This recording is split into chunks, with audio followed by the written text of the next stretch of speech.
Economic class has not been as big a part of American politics as it has been in Europe. Labor unions have always been weaker here. Only about 1 in 8 American workers belongs to a union. That's true even in the construction business behind me. The European average is twice that. Europe also has a tradition of working class parties, like the Labour Party in Britain or the Social Democratic Party in Germany. The United States does not have and has never had a major labor or social democratic party. A reason is the cultural differences between the United States and Europe. Class awareness is much stronger in Europe, which has lent support to labor unions and working class parties. The United States culture emphasizes individualism, the person making it on his or her own. That's made it harder to get collective action around the workplace. The fact that economic issues are less important in the United States does not mean, however, that they're insignificant. During the 1930s Great Depression, economic policy was on everybody's mind. The minimum wage, collective bargaining, those came out of the Great Depression of the 1930s. Today, economic issues are back to the forefront. The economic downturn that began in 2008 cost many Americans their savings and their jobs, and there's not a full recovery yet. Additionally, for the average American worker, wages have been pretty stagnant for the last couple of decades, while at the top, incomes are growing, creating an income gap that's increasingly a political issue. Generational differences are also playing into the economic issue. Some analysts believe that this generation of young adults will be financially less well off than their parents. These developments have made economic issues an increasingly important part of American politics.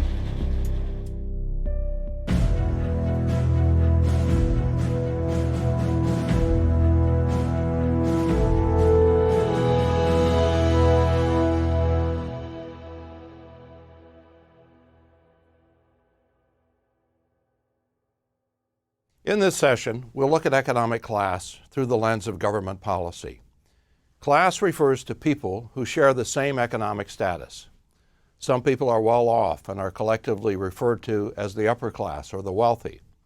Others make enough money to have a comfortable lifestyle, though not one free of financial worry. They're typically referred to as the middle class. Then there are those who can make ends meet, but it's a close call, the so-called working class. Finally, there is the lower class or the poor, those that struggle to keep food on the table and a roof over their heads. For most people, financial well-being is chiefly a question of employment, what type of job they hold, how secure it is, and how well it pays. But government policies also play a role in how society's financial resources are distributed. These policies will be the focus of this session. We'll examine the nation's social welfare policies, those that help people meet their basic needs, and its income policies, those that help people get ahead financially. In the course of the discussion, we'll address several subjects explored in previous sessions, including the nation's political culture, its political structure, and its party and group systems. Now, poverty is a large and persistent problem in the United States. Although the U.S. has less poverty than many countries, it has more poverty than comparable ones. Its poverty level, for example, is twice that of France and Germany. It's also significantly higher than that of Great Britain, and also that of our northern neighbor, Canada. The U.S. government uses the cost of living as the basis for defining the poverty line, which is the level of income below which a family is defined as poor and thereby eligible for certain forms of public assistance. The government sets the threshold for poverty as the annual cost of a thrifty food budget multiplied by 3 to cover the cost of housing, clothing, and other necessities. By this indicator, as you can see in the chart, it's not a lot of money. For a family of 2, it works out to roughly the same amount of money that many college students pay for room and board. And that's for only one person, and just for food and shelter. By the government's formula, about 1 in 7 Americans live in poverty. That's roughly 45 million people. If they could somehow join hands and form a line, it would stretch all the way from New York City to Los Angeles, and then back again. That's a lot of people. America's poor include individuals of all ages, races, and regions, but it's concentrated among certain groups. Minority group members have a poverty rate twice that of whites. Women have a poverty rate exceeding that of men. Children are one of America's most impoverished groups. Roughly 1 in 5 American children live in poverty, most of them in a single-parent family headed by the mother. Now, until the 1930s Great Depression, state governments had responsibility for the poor. Welfare was among the policy areas deemed reserved to the states by the 10th Amendment. That doctrine changed as a result of the Depression, a period when 1 in 4 workers couldn't find a job, and another 1 in 4 had only part-time work. Income fell sharply, and as it did, so did state tax revenues. Most states were too broke to help their poor. Federal tax revenues had also declined, but unlike the states, a point we made in an earlier session, the federal government has unlimited power to print and borrow money. During the Depression, the federal government was in the hands of officials, President Franklin Roosevelt, and a Democratic congressional majority that had no qualms about using the federal government's spending power to help the poor. Most Depression-era poverty programs were meant to be temporary, such as the Works Projects Administration, which put millions of Americans to work constructing roads, public hospitals, and the like. But a few programs were designed to last, including the Aid for Dependent Children program, which was later renamed the Aid for Families with Dependent Children program, or AFDC. It provided financial assistance to poor single mothers, those who had little or no income by reason of the father's death or desertion. A second wave of anti-poverty programs came in the 1960s, when the federal government was again in the hands of a president, Lyndon Johnson, and a Democratic Congress determined to help the poor. They enacted the largest set of the anti-poverty programs in the nation's history, including the food stamps program, subsidized housing, and Medicaid, which is government-paid health insurance for those of low income. These programs had the public support. A Gallup poll at the time found that 2/3 of Americans believed that government has a responsibility to try to do away with poverty in this country. The programs also had an element of bipartisan support.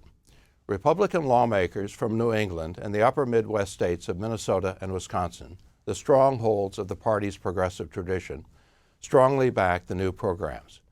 In the House vote on the Medicaid bill, for example, 90% of progressive state Republicans supported it. That period was the high water mark of the government's anti-poverty efforts. Since then, there have been only a few new programs, including the 2010 Affordable Care Act, which, among its provisions, expands Medicaid eligibility and provides subsidized health insurance to lower-income families. There have also been cutbacks, most notably the 1996 Welfare Reform Act, which reduced the welfare rolls by changing the rules. As you'll recall from an earlier session, the 1996 legislation eliminated the AFDC program, which had placed no limit on how long a family could receive benefits. In its stead, the 1996 law created the TANF program, which limits eligibility for most families to 5 years. Now, programs such as food stamps and Medicaid are public assistance programs. They're labeled as such because they're funded with general tax revenues and they're available only to the financially needy. Public assistance programs are means tested. Recipients must prove they are poor in order to qualify for the benefit, a requirement that adds to the program's expense. In addition to payments to recipients, there are administrative costs associated with determining whether an applicant's income falls below the designated amount.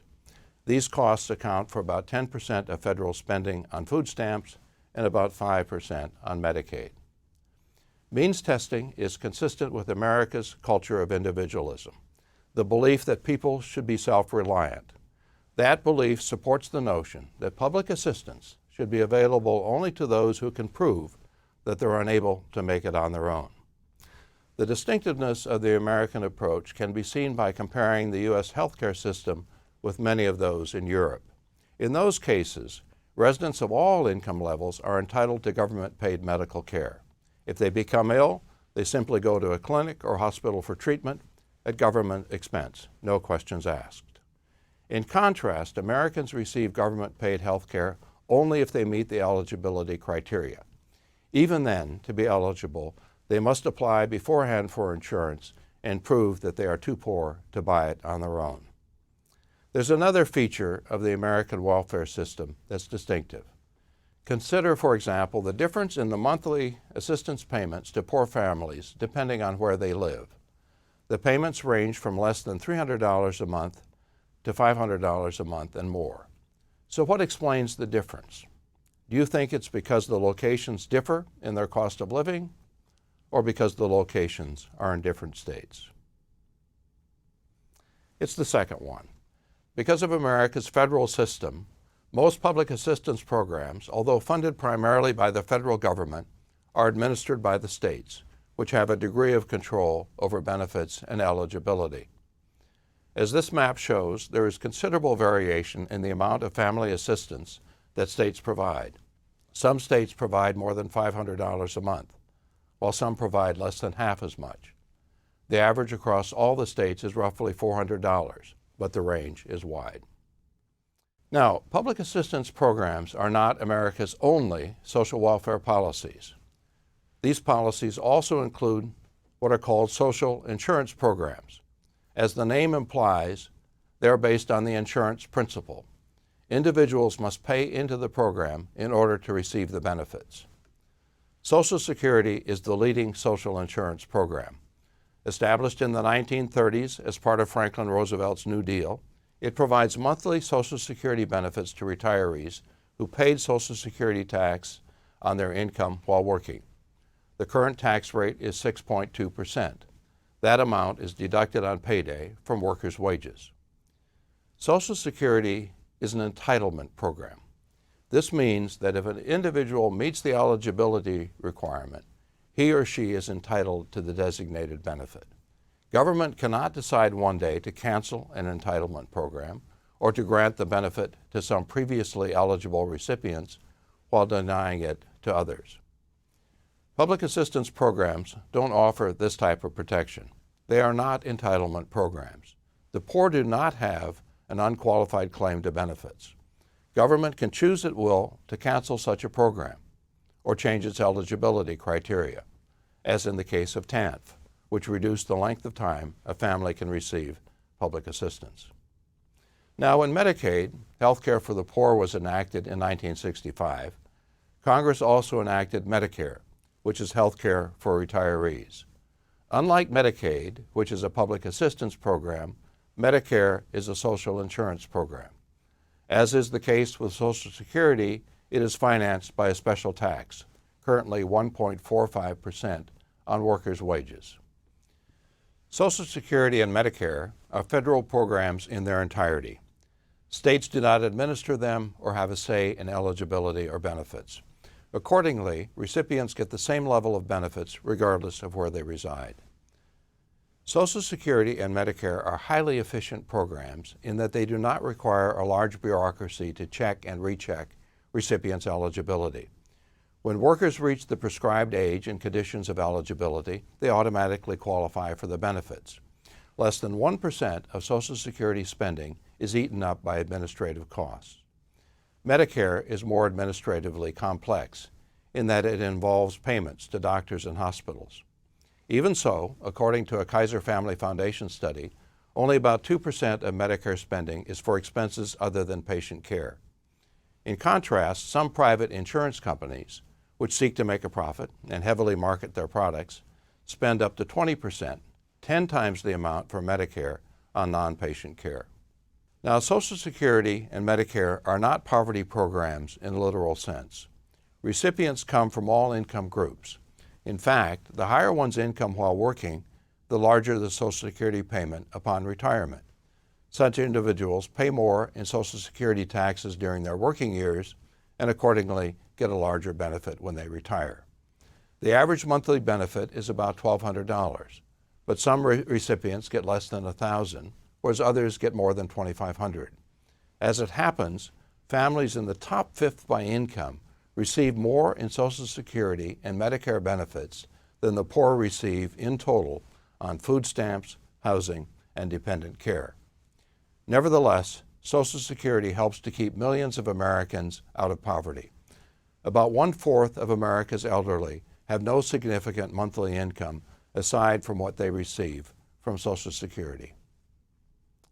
Public assistance and social insurance programs differ, as you might expect, in their level of public support. Polls indicate that most Americans are convinced that Social Security, a social insurance program, is worth the cost. Only a small percentage think that too much is spent on Social Security. Americans have a much less favorable view of public assistance programs.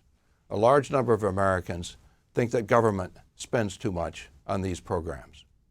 The difference reflects America's cultural values. Social insurance programs are funded by special payroll taxes on workers, and in that sense are widely seen as something that recipients have earned. In contrast, public assistance programs are widely seen as handouts, needed by some, but abused by others who are too lazy to get a job. A recent Pew Research Center poll found, for example, that roughly half the public thinks the poor have easy lives because they get government benefits they don't work for. This view makes public assistance programs a political target. They've been caught up in the heightened party polarization we discussed in earlier sessions. In the Pew survey I just mentioned, Republicans were more than twice as likely as Democrats to say that the poor have easy lives. More than 60% of Republicans held that belief, compared with less than 30% of Democrats. The partisan gap is at least as wide among lawmakers. In 2014, for instance, congressional Republicans sought a $40 billion reduction in the food stamp program, settling for an $8 billion cut after a threatened veto by Democratic President Barack Obama. Social Security, on the other hand, has withstood partisan challenges. In 2005, President George W. Bush proposed to partially privatize Social Security. Workers would have had the chance of putting a portion of their Social Security tax payments into a personal retirement account. Bush was forced to back down in the face of strong resistance from senior citizens, spearheaded by the AARP, a seniors group that's one of Washington's most powerful lobbies. On the other hand, poverty lobbies, groups that petition Congress on behalf of the poor, are relatively weak. As you can see in this chart, spending on Social Security has risen dramatically in recent years, while spending on TANF assistance to poor families has declined. Public assistance programs like TANF are vulnerable to cultural and partisan forces to a degree that social insurance programs are not. Let me provide a final example of how cultural values affect poverty policy. Poll after poll over the past 50 years has found that Americans, consistent with their cultural beliefs, see jobs rather than public assistance as the answer to poverty. Not surprisingly, that principle is the basis for some federal poverty programs. The work requirement of the TANF program is one example. Another is EITC, which is shorthand for the Earned Income Tax Credit. EITC was created in 1975 when Republican Gerald Ford was in the White House and Democrats controlled Congress. EITC provides a refundable tax credit to low-income workers. If your job pays low wages, below about $15,000 a year if you're single, you get the credit, with the amount varying by family size and earnings. The average recipient gets a refund of about $2,500, which is obtained when filing one's annual tax return. EITC is a reward for working, a program that's in line with America's cultural values. Now let's shift the focus to income policy, government policies that affect people's livelihoods. Until the 1930s Great Depression, the federal government openly sided with business in its dealings with workers. Efforts to organize unions and improve working conditions were repeatedly blunted by government policy. That changed in the 1930s. Congressional Democrats had their largest majority in a century and enacted pro-labor legislation that included a minimum wage law and collective bargaining rights. Congress also made the personal income tax more progressive, meaning that the tax rate was increased for higher incomes. The top rate was set at a high level, 79% on income above $5 million. Corporate executives claimed that such policies would ruin the nation's economy. But between 1950 and 1970, the economy grew at an unprecedented rate. With that, workers' incomes rose at a record pace, spawning an ever larger middle class. This economic boom was fueled in part by the strength of America's manufacturing sector. The United States was far and away the world's leading manufacturer. The U.S. had emerged from World War II with its factories intact, whereas those in other major industrial nations had been damaged by the war. It was a boon for America's factory workers. The best-paying factory jobs were those held by union workers. Armed with collective bargaining rights, they were able to secure high wages and, in some cases, health insurance. Union jobs propelled millions of families into the middle class. At peak in the 1950s, a third of America's workers were unionized, and depending on occupation, they had incomes 10 to 30% higher than their non-union counterparts. The minimum wage was also a contributing factor, particularly for unskilled workers. It put a floor on their income and had the added effect of pushing up the hourly pay of others. Equally dramatic was the impact of the GI Bill, which Congress had enacted near the end of World War II. It gave military veterans cash payments for college and vocational training and provided nearly interest-free loans for home purchases and small business ventures. Before the GI Bill, college and home ownership were out of reach for most families. By the time the original GI Bill expired in the mid-50s, nearly 8 million veterans had participated in its education benefits, 2.5 million had acquired a home loan, and hundreds of thousands had received small business and farm loans. The impact was felt from Wall Street to Main Street. However, the upward momentum did not last. Since 1970, as this chart shows, most Americans have seen almost no growth in real income, which is income adjusted for inflation. As you can see, the bottom quintile, next to the bottom quintile, and middle quintile of wage earners are no better off today than they were back in 1970, nearly a half century ago. In other words, the wages of the bottom 60% of workers have been flat year after year. In terms of real income, their pay has stagnated. In contrast, as you can also see from the chart, the top two quintiles have enjoyed wage growth. For the next to top quintile, income in real dollars has gone from about $60,000 on average in 1970 to roughly $80,000 today. The top quintile has done even better. Their income has risen over 4 decades from about $100,000 a year on average to roughly $180,000 a year today. But the biggest winners have been those at the very top, as this chart indicates. Since 1970, the percentage of all national income received by the top 1% of earners has jumped from roughly 10% to roughly 20%. In other words, their real income has doubled, such that the top 1% now gets roughly 1 in 5 of all dollars earned by American workers. The median yearly income for this group exceeds $600,000. The mean exceeds $1 million. Here's a chart that puts that amount in historical perspective. As you can see, the top 1% are now positioned where they were at the end of the 1920s, the so-called Roaring '20s. After the 1920s, the era when the minimum wage, collective bargaining, and a steeply progressive income tax were in full force, the top 1% saw their share of income decline substantially. But in the past 4 decades, they've climbed back to that earlier point. What explains this development? Why has the income of most Americans stagnated, while that of top earners has shot up, resulting in a high level of income inequality? Commentators regularly link the two, as if income gains at the top are the main reason for income stagnation at the bottom. But in fact, the two developments are only loosely related. The explanation for why top earners have done so well owes substantially to changes in public policy.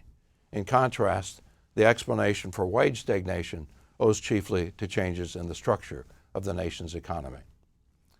Let's look at both of these explanations, starting with the role of public policy in fueling income growth at the top. You'll recall from our previous session the discussion of the supply-side fiscal policies of Ronald Reagan and George W. Bush. The assumption underlying these policies is that reduction in taxes on business and high-income taxpayers will stimulate economic growth. However, the direct effect of these supply-side policies was a cut in taxes for high earners. This chart shows, for example, the distribution of the 2002 and 2003 Bush tax cuts. As you can see, the bottom quintile, the poorest fifth, benefited hardly at all. They received less than 1% of the total tax savings. The middle quintile, the middle 20% of Americans, got about 8%. The winners were those in the top fifth. That group got nearly 3/4, 73% of the tax savings. Within the top 20%, the big winners were the top 1%. They got nearly 1/3 of the total tax savings. Here's another look at the tax savings, this time in terms of dollar amounts. As the figure shows, the bottom fifth on average paid $93 less in taxes in 2005 as a result of the Bush tax cuts. On the other hand, if you were in the top fifth, your savings were more than 60 times greater. The average was just over $6,000. But even that paled alongside the tax savings for those in the top 1%. The average savings for that group in 2005 alone was more than $54,000. Other public policies have also contributed to the income gap. Reductions in capital gains taxes have overwhelmingly favored the wealthy. They own the large share of stocks, the gains from which are taxed at a much lower rate than the tax on wages. Financial deregulation and trade agreements, which we'll look at in later sessions, have also disproportionately worked to the benefit of high earners. I could provide other examples too, but the point would be the same. America's wealthy have benefited substantially from the public policies of recent decades. Now, changes in policy do not fully explain income gains at the top. Global economic change has also worked in favor of those with upper incomes, not only in the United States, but elsewhere as well. But as this chart shows, America's top 1% has fared much better than the top 1% in comparable countries, where government policy has not tilted so heavily in favor of upper incomes. The wealthy's income gains in the United States have not, however, at least in a direct way, come at the expense of lower wage earners. The Bush tax cuts for the wealthy were not achieved by increasing the tax burden on others. As this figure indicates, all income categories realized a tax savings from the Bush tax cuts during the 9-year period from 2004 to 2012 that they were in full effect. But what stands out most clearly in the figure is the distribution of the tax cuts. For those in the bottom 20%, the total gain over the 9 years was less than $1,500. For middle-income households, the savings was roughly $10,000. On the other hand, the top 1% on average saved more than $500,000 on their taxes during those 9 years. So who paid for the tax cuts? The cuts were financed through borrowing, which means the cost was shifted to future generations.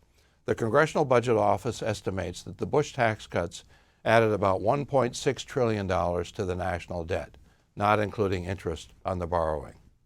The sharp increase in wealth among the richest Americans has made tax policy a top issue. The public as a whole, as this chart shows, thinks upper income individuals pay too few taxes. But there's a large difference of opinion between Democrats and Republicans on the issue. A large majority of Democrats think upper income individuals pay too few taxes, while most Republicans think otherwise. The difference is even more pronounced among lawmakers.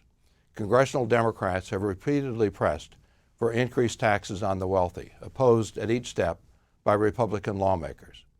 Democrats have framed their argument in terms of fairness, while Republicans have framed their argument in terms of economic growth.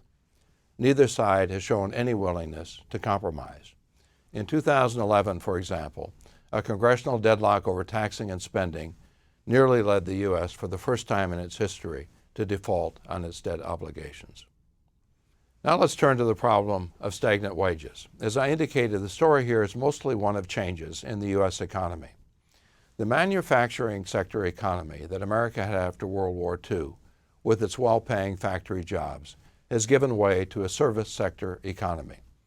Until 1970, the United States, as we'll discuss at length in a later session, was a net exporter. Manufacturing goods made in America were being sold around the world. Since then, the United States has been a net importer, buying more goods from abroad than it's selling abroad. Millions of well-paying factory jobs have been lost in the process. That loss has been accompanied by a sharp decline in union membership. Today, only about 1 in 8 workers is a union member, and most of them work not in the private sector, but in the public sector, such as teachers, police, and civil servants. Less than 10% of private sector workers today are unionized.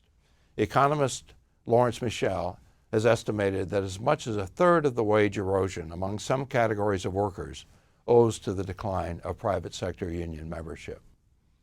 Since the 1970s, job growth has been in the service sector, areas such as banking, rental services, healthcare, entertainment, fast food, housekeeping. Service sector employees are difficult for unions to organize because they work closely with managers and often in small offices. Now, some service sector workers do fairly well financially. Those working for large businesses have salaries on average that are even slightly higher than those working at manufacturing jobs. But there's a wide range of service sector workers, such as waiters, store clerks, hotel staff, artists, lower-level administrators, taxi drivers, that take home substantially less pay than their factory counterparts. It's also the case that service sector jobs generate less economic activity than do factory jobs. Jobs generate jobs. That's a basic axiom of economics. Those who work at restaurants, for example, support jobs for workers in firms that supply food and drink to restaurants. Over the course of a year, the average service sector worker generates nearly $100,000 in related economic activity. Now, that might seem like a lot, but it's substantially less than the average for manufacturing jobs. That figure is closer to $300,000. Consider auto workers. When new cars leave the factory, they generate lots of economic activity. They support car dealerships, gas stations, repair shops, auto parts makers, auto supply stores, and more. Factory jobs have a much larger job multiplier than do service jobs. America's transition from a manufacturing economy to a service sector economy is due mostly to economic factors. The U.S.-dominated global market that existed after World War II has given way to a highly competitive global market where U.S. firms must compete with those of Japan, Germany, Korea, China, and other countries, some of which have the comparative advantage of paying lower wages. Where public policy fits into the story of wage stagnation is largely a story of what government has not done. The erosion in the value of the federal minimum wage is an example. Today, adjusted for inflation, the minimum wage is about 25% below its peak value in the late 1960s. Congress establishes the minimum wage level, and lawmakers have not increased it enough to keep up with inflation. Government has also shied from initiatives that could boost employment and wages. In the 1930s through 1960s, government was active in job creation on a large scale. It launched a wide range of infrastructure projects, everything from the Tennessee Valley Authority to the interstate highway system. The latter, initiated in 1956 at the urging of Republican President Dwight D. Eisenhower, resulted in the construction of 41,000 miles of multi-lane highway, which generated hundreds of thousands of construction and construction-related jobs, not to mention the jobs created by the thousands of roadside businesses that sprung up alongside the interstate. Is there such a role for government today? There is, at least in the view of the American Society of Civil Engineers. In 2013, it conducted a massive study of the condition of America's infrastructure, its highways, dams, schools, and other public facilities. Using a standard A to F grading scale, the Society gave the United States an overall grade point average of D+, concluding that $3.6 trillion in infrastructure spending is needed by 2020. How likely is it the government will take on the task of repairing the nation's infrastructure? I'd put the odds at near zero, given the policy deadlock that has seized Washington in recent years. Okay, let's wrap up the session. We've looked at two policy areas, social welfare and income policy. We noted that poverty is a large and persistent problem in the United States, affecting about 1 in 7 Americans. The federal government has a range of policies aimed at alleviating poverty, including food stamps, Medicaid, and assistance to families with dependent children. These are public assistance programs that are means tested, available only to those that can prove they need them, a process consistent with America's culture of self-reliance. Social welfare policy also includes social insurance programs, such as Social Security. Recipients qualify for the benefits such programs offer by paying special taxes on their wages when working. This feature has given them a level of public and political support higher than that of public assistance programs. We then turn to income policy, starting with policies such as the minimum wage, collective bargaining, and the GI Bill that contributed to the sharp growth in personal income at all levels after World War II. We then noted the flattening of income since the 1970s for most Americans, a development accompanied by a sharp rise in income at the top of the income ladder, trends that have resulted in a huge income gap between the wealthy and the rest of American society. We explained that these two developments, more wealth at the top and stagnation elsewhere, owe to largely different factors. Public policies in recent decades, including tax policy, have contributed significantly to wealth accumulation at the top of the income ladder. On the other hand, wage stagnation is explained mostly by changes in the American economy, and particularly by the transition from a manufacturing-based economy to a service-based economy.